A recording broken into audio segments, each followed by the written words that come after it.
नमस्कार सभी। नमस्ते मित्रों, मैं आनंद राज अध्यक्ष। आप देख रहे हैं मेरा यूट्यूब चैनल आनंद आख्यान। मित्रों, आज का विषय आपने थंबनेल में देखा होगा।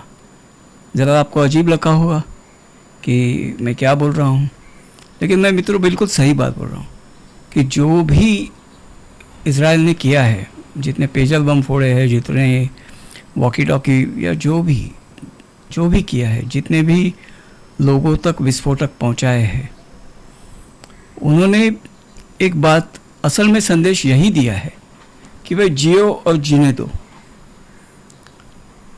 क्योंकि असल में इज़राइल नहीं लड़ना चाहता। आप अगर देखें तो इज़राइल जब से अस्तित्व में आया है तभी से इज़राइल पर युद्ध थोपा गया है। इज़राइल ने कभी भी अपनी तरफ से युद्ध इनिशिएट नहीं किया है। अपनी तरफ से इज़राइल ने कोई भी चढ़ाई नहीं की है। हमेशा इज़राइल पे युद्ध थोपा गया है। रिटेलिएशन में इज़राइल ने फिर इनकी ज़मीन ली है और जीती हुई ज़मीन फिर लौटाने से मना कर दिया, फिर वो भी लौटा दी थी काफ़ी। लेकिन इनको तो बस इज़राइल के नष्ट करने से मतलब यहूदियों को नष्ट करना ही इनका मतलब है। इज़राइल नहीं। इज़राइल उस राष्ट्र का नाम है, उस यहूदियों के ग्रुप का या समुदाय का आज नाम है इज़राइल। इसलिए वो कहते हैं कि हमें इज़राइल को नष्ट करना है। नहीं, असल में वो बात नहीं है। असल में इनके हदीस के मुताबिक 2925, ठीक है, इनकी जो आखिरत वाली एक हदीस है कि आखिरत के लक्षण कैसे पहचानें। तो भाई जब आखिरी यहूदी मारा जाएगा, अब जब आपको पेड़ और पत्थर भी कहेंगे कि आओ मुसलमान, मेरे पीछे एक यहूदी छुपा है, उससे निकाल कर मारो, यह हदीस है, बुखारी की है, 2925। नंबर भी बता देता हूँ, देख लो। सब जड़ यही है कि उनको लगता है कि तब तक इनकी आखिरत नहीं आएगी। इसीलिए पूरा जो है इज़राइल को नष्ट करना इनका, और इसको मुलम्मा चढ़ाया जा रहा है कि भाई इज़राइल यहाँ है। असल में बात यह है कि इज़राइल समझो मतलब यहूदियों का ये राष्ट्र, अगर यहूदी पनपते रहे दुनिया भर कहीं भी, उनकी ज़मीन में नहीं है, इनकी ज़मीन में है, ये केवल निमित्त है।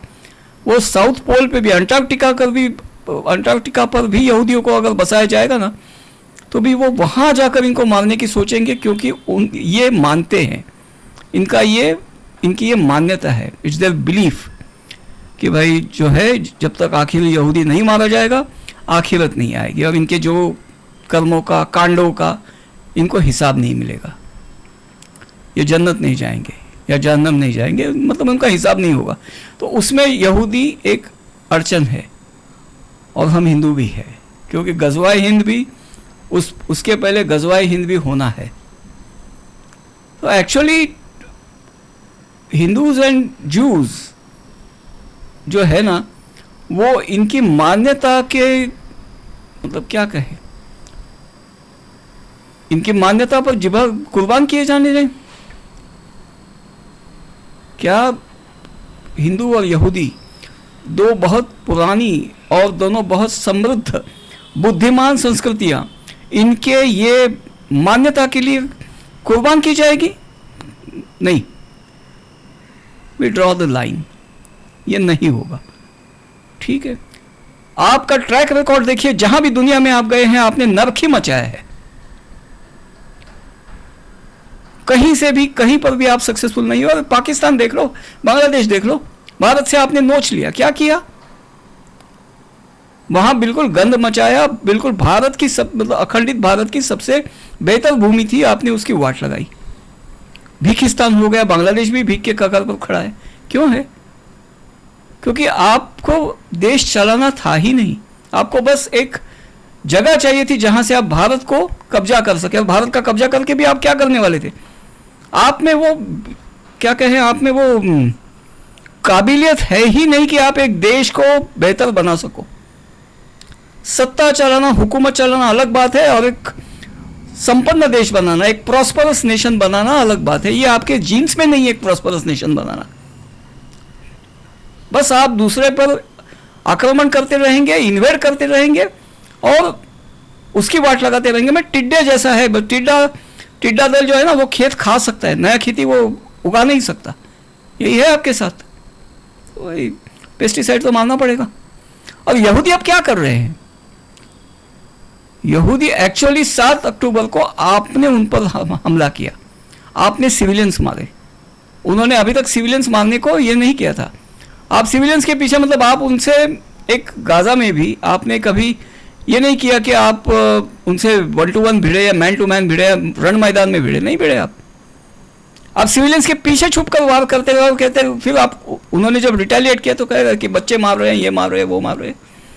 और असल में महिलाएं अगर मर रही है, बूढ़े भी मर रहे हैं, तो ये सभी पैलेस्टाइन के लिए लड़ाके प्रोड्यूस कर रहे हैं।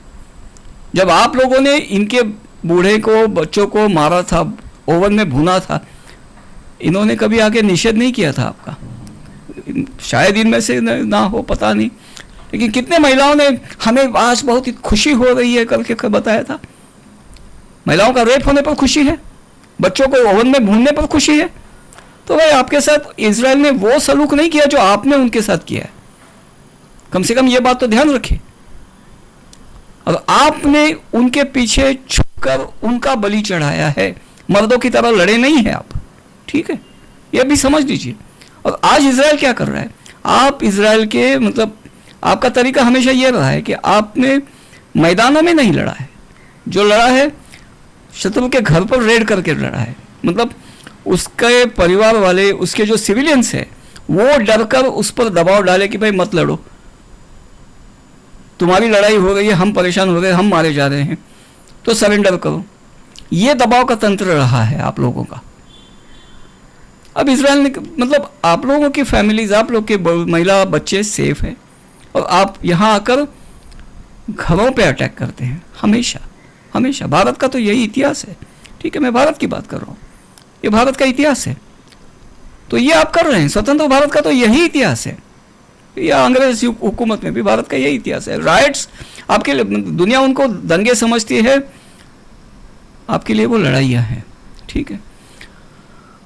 आज इजराइल ने क्या किया है, जो आप उनके साथ करते हैं, सिविलियंस, मतलब आज जो पेजर बम वगैरह के साथ सिविलियंस भी मर रहे हैं। एक्चुअली मर रहे हैं जिनके पास पेजर है, वो लड़ाके हैं, लेकिन वो जहाँ है वहाँ मर रहे हैं।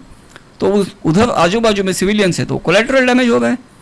तो अभी आपको समझ में आ रहा है कि आपके भी बच्चे, बीवी बच्चे भी ऐसे मारे जाएंगे, आपके साथ ऐसे होगा, आप कहीं भी सेफ नहीं है। वो आपको ये बता रहे हैं कि आप सेफ नहीं है, अगर आप लड़ेंगे तो आप सेफ नहीं है, ठीक है। और 9.5 तो बता रहे हैं, आयतुल सैफ बता रहे हैं कि आप सेफ नहीं है। जो आपकी सीख है वही आपको सिखा रहे हैं, कौन सा गलत किया उसने। और असल में वो ये बता रहे हैं कि हम लड़ना नहीं चाहते, लेकिन आप लड़ने पे मजबूर करेंगे, आप छेड़ेंगे तो वो छोड़ेंगे नहीं। शांति का संदेश है असल में, क्योंकि आपको, आप जब कहते हैं कि हम शांति, आप खुद को जब शांति का रिलीजन कहते हैं ना, पीस, रिलीजन ऑफ पीस, आपकी लैंग्वेज यही होती है। तो आपको वो वही लैंग्वेज में समझा रहे हैं, Israel is giving you a message of peace in the language you understand. आपको इजराइल अमन का संदेशा पहुंचा रहा है, अमन का पैगाम दे रहा है, बस जबान वही है जो आपको समझ में आती है। इतना ही कहना है मुझे, ठीक है भाई साहब। आप लोगों को अगर ये वीडियो पसंद आया हो तो मेरा आपसे निवेदन है कि आप इसे अपने सभी फ्रेंड्स के साथ वायरल करें, ठीक है। वीडियो को लाइक करें, और हाँ, चैनल को सब्सक्राइब करें। ये अपील करना मैं पहले भूल गया, लेकिन please if you subscribe, so much the better for me, ठीक है, इट्स फ्री एनीवे। तो प्लीज़ सब्सक्राइब करिए चैनल को, और वीडियो को शेयर ज़रूर करिए, क्योंकि ये व्यू पॉइंट जो है ना, ये लोगों तक पहुंचना आवश्यक है। असल में ये मैं वीडियो बनाने के पहले मैं कई लोगों से, मानने वालों के साथ मैंने इसका डिस्कशन किया, और सबका फीडबैक यही आया कि ये व्यू पॉइंट जाना ज़रूरी है। तो प्लीज़ आप इसे वायरल करिए। धन्यवाद। जय श्री राम।